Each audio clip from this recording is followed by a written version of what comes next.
Hello guys, आगे start करते हैं इस चैप्टर का लास्ट टॉपिक। और लास्ट टॉपिक का नाम है फेब्री पैरो इंटरफेरोमीटर। ठीक है,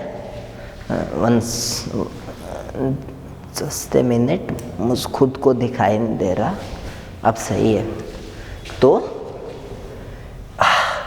अरे यार, इस चैप्टर का लास्ट टॉपिक है फेब्री पैरो इंटरफेरोमीटर।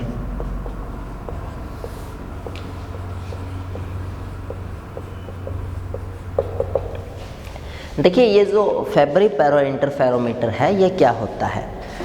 ये कुछ भी हो, ये थोड़ा सा सिंपल है पहले वाले से। ठीक है, देखिए फेब्री पैरो इंटरफेरोमीटर जो होता है उसमें हम लोग क्या करते हैं, कोई लाइट सोर्स रखते हैं। ठीक है, अब ये जो लाइट सोर्स है ये एक एक्सटेंडेड लाइट सोर्स है, विस्तृत प्रकाश स्रोत। मतलब जैसे आपने देखा होगा, देखिए ये पॉइंट लाइट सोर्स नहीं है, ये एक बड़ा लाइट सोर्स है, जैसा नॉर्मली घरों में होता है, शादी पार्टीज में होता है, ऐसे गोल्ड कलर की लाइट्स लगी होती है। तो ये वैसा लाइट सोर्स है, बड़ा लाइट सोर्स है। ठीक है, तो काफ़ी प्रैक्टिकल बात है ये कि ये ऐसा लाइट सोर्स है। ठीक है, ये तो ऐसे लग रहा है कि ये लाइट सोर्स ऐसे है। गाइस, ये लाइट सोर्स ऐसे नहीं है, ये लाइट सोर्स ऐसे है। अब आपको समझ में आया होगा कि इधर की तरफ अपनी लाइट छोड़ रहा है। ठीक है, तो ये लाइट सोर्स है, ये इधर की तरफ अपनी क्या छोड़ रहा है, प्रकाश विकिरणें छोड़ रहा है, ये बोलिए आप। अब ये जो प्रकाश किरणें हैं, इन प्रकाश किरणों को हम कोई भी आगे उत्तल लेंस लगा के और हम इन प्रकाश किरणों को एडजस्ट कर लेते हैं, समायोजन कर लेते हैं इनका। ठीक है, समंजन कर लेते हैं। मतलब सीधी सी बात है, इनको नहीं तो ये कोई प्रतिबिंब बनाएगी नहीं, दूर फैलेगी हर जगह। हम इनको आपस में एक जगह इकट्ठा कर लेते हैं, इस हिसाब से थोड़ा नज़दीक ले आते हैं, भिड़ाते नहीं है, थोड़ा नज़दीक ले आते हैं। और उसके बाद ये जो लाइट रेज है, इनको आपतित करवाते हैं दो पट्टिकाओं पे। एक पट्टिका है ए और एक पट्टिका है बी। तो इन दोनों पट्टिकाओं पे इस जो ये लाइट्स है, इनको आपतित करवाते हैं। ऐसा करते हैं, एक चीज आप ध्यान रखिए, ये जो पट्टिकाएं हैं, इनका ये जो सरफेस है, इसका ये सरफेस और इसका ये सरफेस, इनको जेडनेस या अगर आप बोलो तो एल्यूमिनियम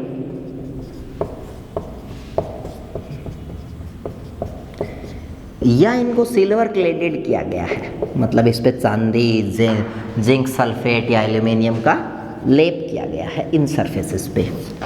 और ये लेप भी कुछ इस टाइप से किया गया है कि लगभग 75% जो रेज है वो परावर्तित हो जाए। ठीक है, और 25% रेज है वो क्या हो जाए, अपवर्तित हो जाए।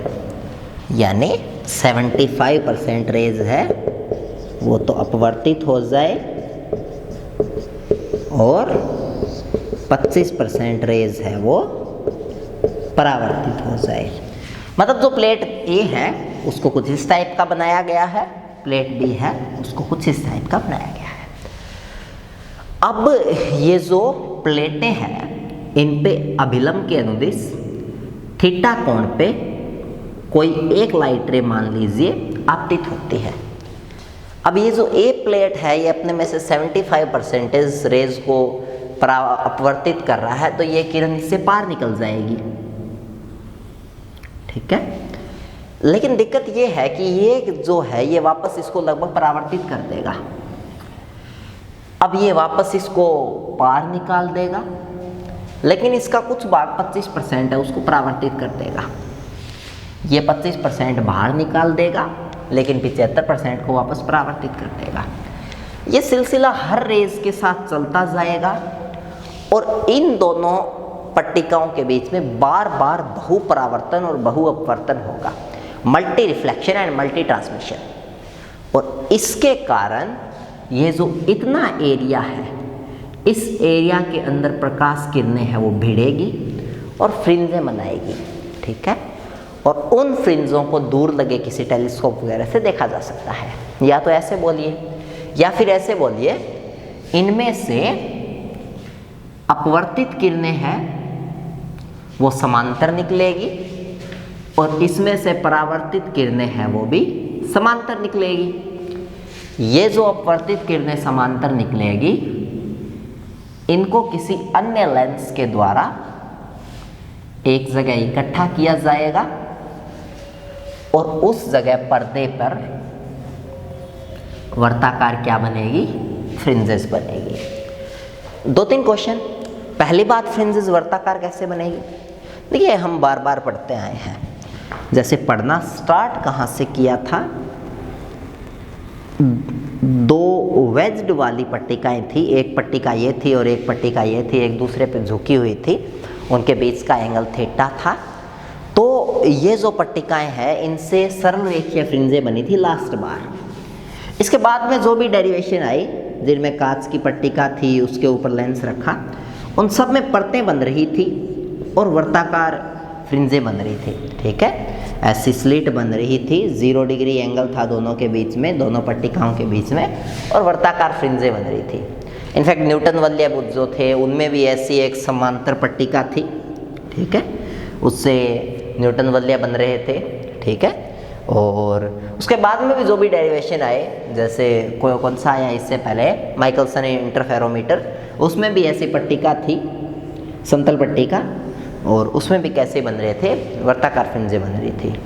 तो इनफैक्ट समतल पट्टिकाएं जहाँ भी हो उनमें हमेशा क्या बनते हैं, वर्ताकार फ्रिंजें। अब ये जो पट्टिकाएं हैं ये एक दूसरे के समांतर है और इन पट्टिकाओं के बीच में डिस्टेंस होती है d, और इन पट्टिकाओं के बीच में हवा की पतली फिल्म बनती है जिसकी दोनों सरफेसेस एक दूसरे के समांतर होती है, और इससे परावर्तन या मल्टी रिफ्लेक्शन मल्टी ट्रांसमिशन के द्वारा फ्रिंजेस बनती है। वो डेफिनेटली कैसी बनेगी, वर्ताकार बनेगी, क्योंकि वर्ताकार बनती है फ्रिंजेस कब, जब दोनों जो स्लिट्स है वो एक दूसरे से 0 डिग्री का एंगल बना रही हो। तो आई होप गाइज आपको इतना तो समझ में आया होगा कि फ्रिंजेस है वो कैसे बनती है या मीन क्या है फ्रिंजेस बनने का, ठीक है। तो कर लोगे इसको। अब ये जो फेब्री-पेरोजो इंटरफेरोमीटर, इसका एक फ़ायदा है, इसमें जो फ्रिंजें हैं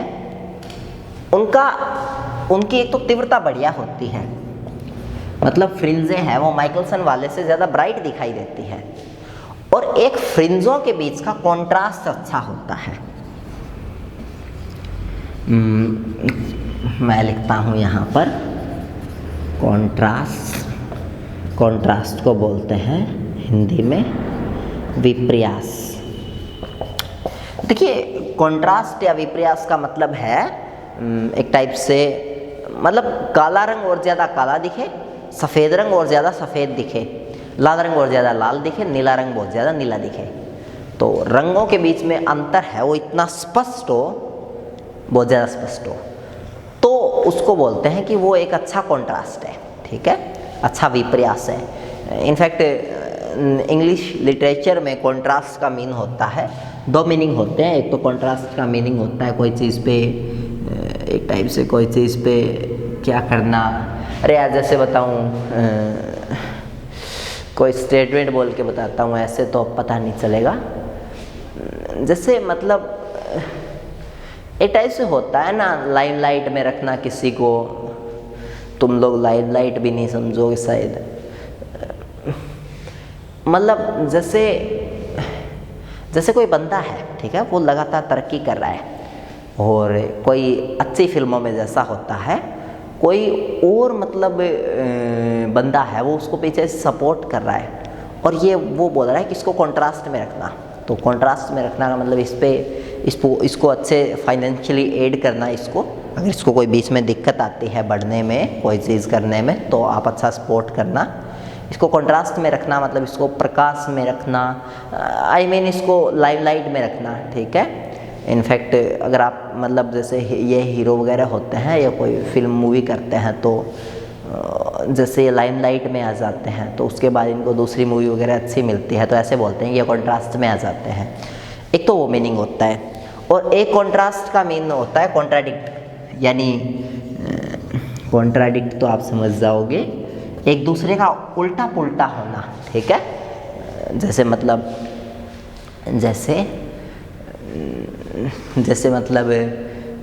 दो भाई बहन हैं और एक है वो पहला वाला बोल रहा है कि नहीं पंखा बंद कर दो, कूलर चलेगा। दूसरे वाला बोलता है कि नहीं कूलर जितनी गर्मी नहीं है, पंखा ही चलेगा। वो कॉन्ट्राडिक्ट है, वो दोनों एक दूसरे को कॉन्ट्राडिक्ट करते हैं, तो वो भी मीनिंग होता है कॉन्ट्रास्ट का। तो यहाँ पे उल्टे का मतलब ये निकल के आता है कि दोनों के जो ओपिनियन है वो एकदम क्लियर दिखे। अगर दोनों एक दूसरे को सपोर्ट करते हैं तो फिर वो दोनों एक सार हो जाते हैं, ठीक है। एक कलर भी नीला हो, दूसरा भी नीला हो, तो दूसरा पहले को फेवर कर रहा है, उसकी तरह ही है। लेकिन अगर दोनों एक पूरा लाल हो, एक पूरा नीला हो, तो वो फिर क्लियर दिखेंगे उनके ओपिनियन, वो फिर कॉन्ट्राडिक्ट में है, कॉन्ट्रास्ट में है, तो वो विपर्यास होता है, ठीक है। तो विपर्यास का मतलब इसमें कॉन्ट्रास्ट ज़्यादा होता है, इसका मतलब डार्क फ्रिंजेस और ज़्यादा डार्क दिखेगी, लाइट फ्रिंजेस और ज़्यादा लाइट दिखेगी और चमकती हुई भी ज़्यादा दिखेगी। डार्क फ्रिंजेस और ज़्यादा अंधेरी दिखेगी और चमकती हुई फ्रिंजेस बहुत ज़्यादा चमकती दिखेगी। तो एक ये फ़ायदा है किसका, फेब्रिपेरो इंटरफेरोमीटर का। हिंदी में बोलते हैं फेब्रिपेरो, क्योंकि ये तो दो बंदों के नाम है जिन्होंने इसको मतलब बनाया था। और व्यतिकरण मापी को बोलते हैं इंटरफेरोमीटर, इनफेरोमीटर भी बोलते हैं वैसे, ठीक है। तो ये था, आई होप आप कर लोगे इसको। तो अब नेक्स्ट टॉपिक है इसके अंदर कि ये जो फेब्रिपेरो इंटरफेरोमीटर है, इससे जो व्यतिकोण प्रतिरूप बनेगा उसमें तीव्रता का वितरण। तो गाइस वो करवाता हूँ, एक बार मैं इसको इरेज कर लूँ फिर आगे स्टार्ट करते हैं।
सो गाइस आगे स्टार्ट करते हैं। देखिए नेक्स्ट टॉपिक है व्यतिकरण प्रतिरूप में तीव्रता का वितरण।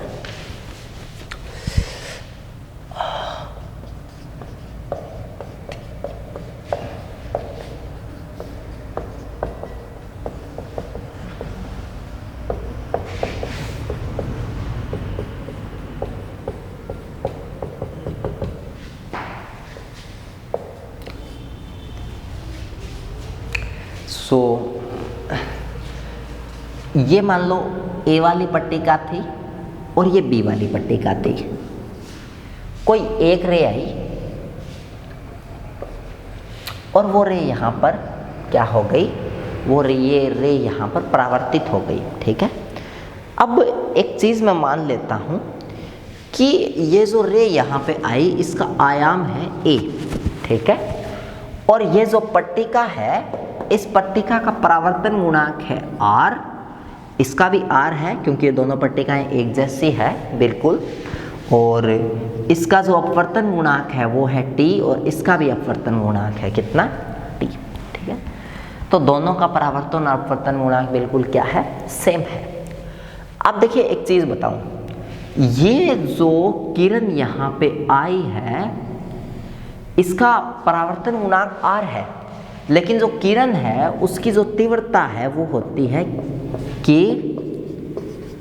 r स्क्वायर, ठीक, k a स्क्वायर आयाम, ठीक है। लेकिन एक चीज हमेशा ध्यान में रखना, कोई भी अगर आपको इसमें तीव्रता का वितरण देखना है तो हमेशा आयाम का वितरण है ना वो तीव्रता के अंडर रूट के बराबर होता है, ठीक है। आई होप आप बात को समझे। देखिए अगर आप यहाँ से आई है वो किसके प्रोपोर्शनल है, a स्क्वायर के, तो a है वो प्रोपोर्शनल है रूट आई के, तो आयाम का वितरण है वो हमेशा तीव्रता के अंडर रूट के प्रोपोर्शनल होता है। और ये जो परावर्तन गुणांक और जो अपवर्तन गुणांक है वो डायरेक्टली तीव्रता पर अप्लाई होते हैं, ठीक है। ये हमेशा एनर्जी के समानुपाती होते हैं, ये एनर्जी का वितरण उसी हिसाब से करते हैं जिस हिसाब से प्रकाश विकिरण खुद के आयाम का वितरण करना चाहती है, ठीक है। तो कहने का मतलब ये है कि यहाँ जो आयाम का वितरण होगा वो अंडर रूट आई के हिसाब से होगा, तीव्रता के वर्गमूल के हिसाब से होगा, और चूंकि ये इनके समानुपाती है तो ये r के और t के अंडर रूट के हिसाब से होगा। मेरा कहने का मतलब सिर्फ इतना है कि यहाँ से जो रे जाएगी वापस उसकी तीव्रता हो जाएगी a अंडर रूट r परावर्तन गुणांक के लिए, और यहाँ से जो रे जाएगी उसकी तीव्रता हो जाएगी a अंडर रूट t अपवर्तन गुणांक के लिए, ठीक है। तो आई होप गाइस आपको इतना पल्ले पड़ा होगा। अब वापस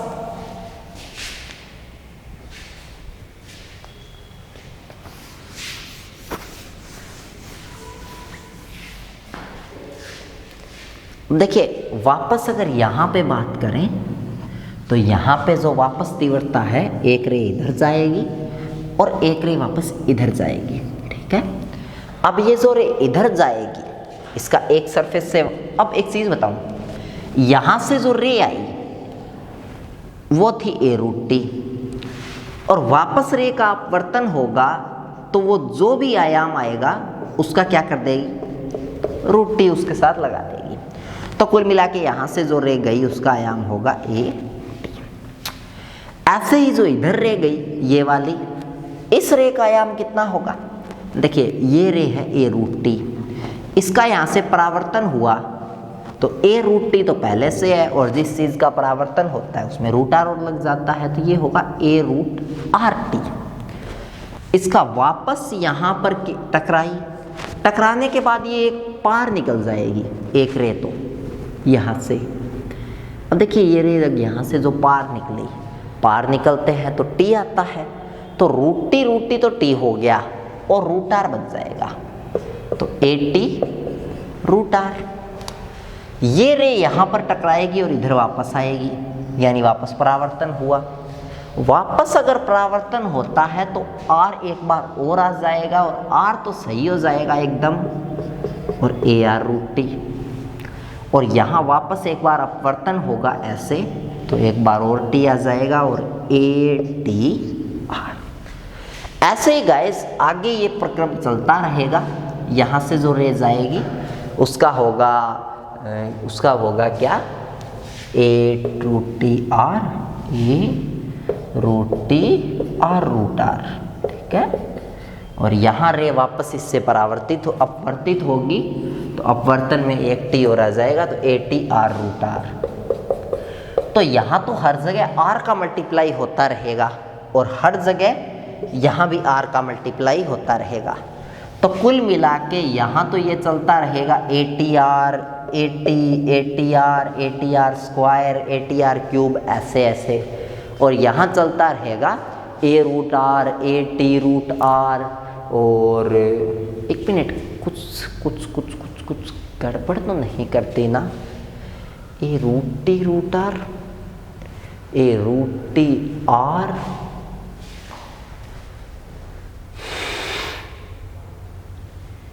ए रूट टी आर। यहाँ 1 मिनट रुको रे, ए रूट टी यहाँ टकराई, a root t root r, a root t root r के बाद में वापस परावर्तन हुआ तो a r root t, a r root t यहाँ टकराई तो वापस ऐसे गई तो a r root r t, a r root r t यहाँ से ए आर रूट आर और रूट टी वापस यहाँ से ट्रांसमिट हुई तो a t r root r.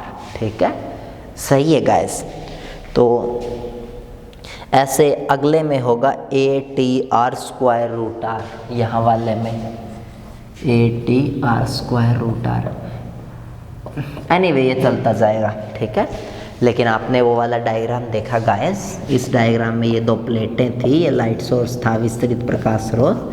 तो हम परावर्तित अपवर्तित किरणें जो लास्ट में निकल रही है, जो लास्ट फाइनली निकल रही है, उन किरणों से को एक जगह समायोजित करते हैं और उससे देखते हैं विवर्तन व्यतिकरण प्रतिरूप। तो हमें औरों से मतलब ही नहीं है, हम सिर्फ इस डेटा का यूज़ करेंगे और ये निकालेंगे कि व्यतिकरण के बाद इनकी तीव्रताओं का वितरण है वो किस हिसाब से होगा। हालांकि ये हमने पहले से देख लिया है कि आयामों का वितरण है वो किस हिसाब से होता है। तो आई होप आपको पता चला होगा कुछ, ठीक है। चलो आगे देखते हैं।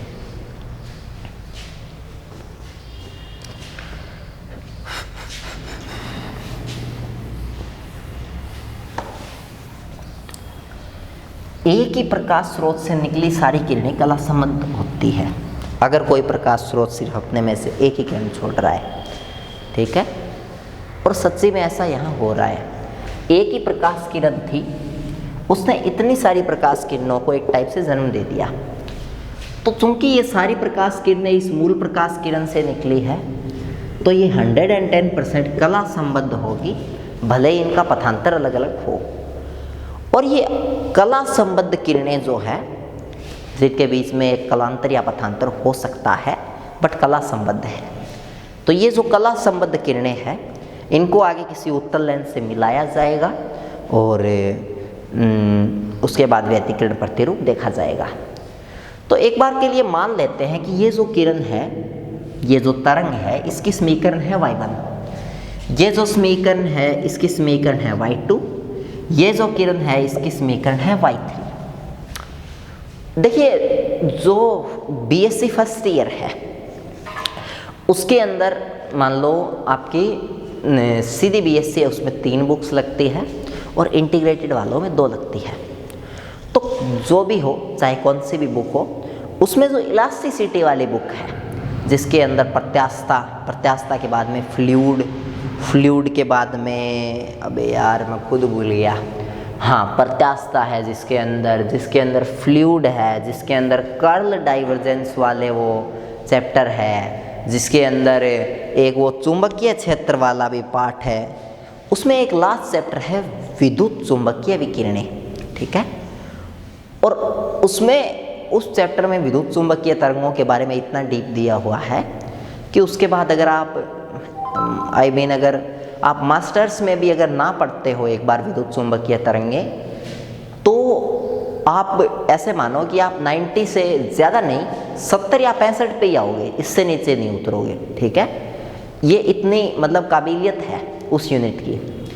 और उसमें हमने पढ़ा है कि जो कोई भी विद्युत चुंबकीय तरंग है, चूँकि प्रकाश भी एक विद्युत चुंबकीय तरंग है, तो इनफैक्ट कोई भी विद्युत चुंबकीय विकिरण है, उसकी समीकरण होती है y बराबर AE⁻ θ, ठीक है। इनफैक्ट हम लोग वैसे 10th 11th में हम पढ़ के आते हैं कि y = होता है a sin ωt।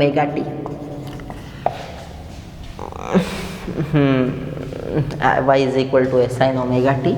थोड़ा बाद में और भी पढ़ने लगते हैं, y = a sin ωt - ϕ। या फिर y is equal to a sine omega t minus k x. ये कुछ समीकरण है ये यहाँ ये जो भी, तो ये सारे हम पढ़ते आए हैं। देखिए गाइज ये और ये है, ये कुछ अलग नहीं है, ये सेम ही है। क्योंकि एक बंदा मैथ के अंदर बोल के गया था, अब मुझे उसका नाम वाम याद नहीं, उसने ऐसा बोला था कि e की पावर जो आइटा थीटा होता है वो होता है कोस थीटा प्लस में आइटा साइन थीटा।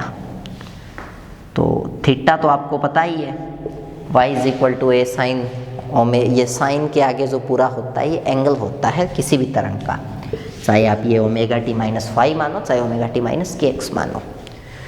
तो e की पावर आइटा और ये थीटा, इसको लिख सकते हैं cos theta, cos eta omega t minus sine t, और प्लस में iota sine omega t minus k x. तो देखिए अगर इसको पूरा खोलते हैं ना तो फिर ये वही बनता है, y is equal to a cos omega t minus k x और प्लस में iota a sine omega t minus k x. वैसे एक चीज़ और बताऊं, जैसे जो आपकी 11th क्लास है ना उसके अंदर एक चैप्टर लगता है सरलावर्ती दोलन, और उसमें मतलब जैसे पुराना सिलेबस था आरबीएससी का शुरू से, तो उसमें दोलन की समीकरण निकल के आती है ए साइन ओमेगा टी।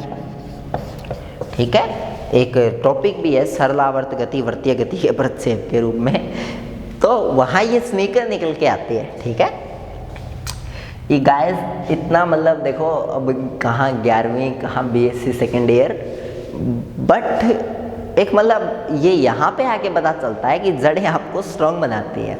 ठीक है, तो चलो मैं पूरा बोलता हूँ। तो उसमें है ना एक ये आता है, और उसके बाद उसके नीचे है ना वो अथवा में लिखता है कि y is equal to a cos omega T.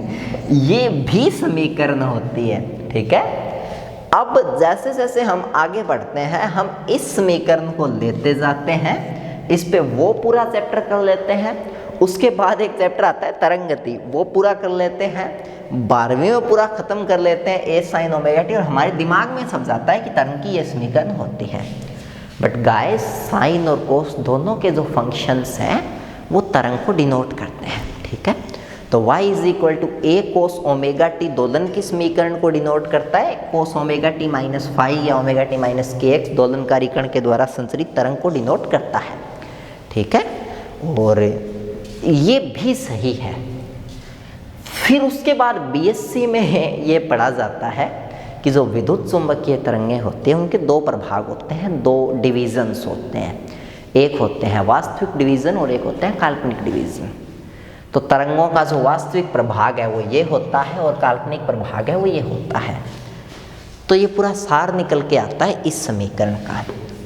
But अब चाहे आप, ये तो बहुत पहले की बातें हैं, ये बहुत पुराना नॉलेज है, अब आपको हमेशा से यही पढ़ना है। इनफैक्ट आपने बीएससी में भी यही पढ़ा होगा कि क्योंकि शुरू में एक बार बताया जाता है कि हाँ भाई ये तरंग का पूरा समीकरण आप 11वीं में पढ़ के आए हो, ये यही है, आप वाला ही है। फिर वो बंदा ये कह के पूरा जो चैप्टर है वो इसी इक्वेशन पे ख़त्म करता है, और सही भी है। अगर एक चीज़ आपको एक बार बता दी तो उसके बाद फिर वो एडवांस ही चलेगा, वो वापस बेसिक से हर जगह ये नहीं बताएगा कि हाँ भाई ये यहाँ से ये आया और अब इससे स्टार्ट कर लो, नहीं, एक बार उसने एक्सप्लेन कर दिया तो उसके बाद ये चल रहा है। तो ये जो समीकरण है ये विद्युत चुंबकीय विकिरणों की समीकरण होती है। ठीक है, तो अब अगर मैं ये जो 3 विद्युत चुंबकीय विकिरणें हैं इनकी अगर समीकरण लिखूं तो कुछ मैं इस हिसाब से लिख सकता हूं।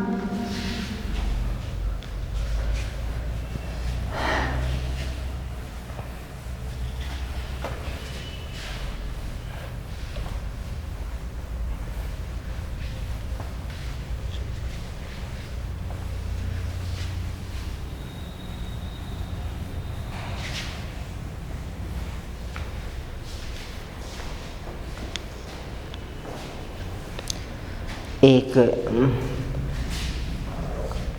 देखो गाइस, ये जो कैमरा है इसके अंदर 30 मिनट का बनता है और 29 मिनट 40 सेकंड हो चुके हैं, तो इनफैक्ट 50 हो चुके हैं। तो वीडियो बंद होने वाली है। इसके बाद का जो है वो मैं अभी इस वीडियो को वापस जब ये चालू होगी तब करूँगा।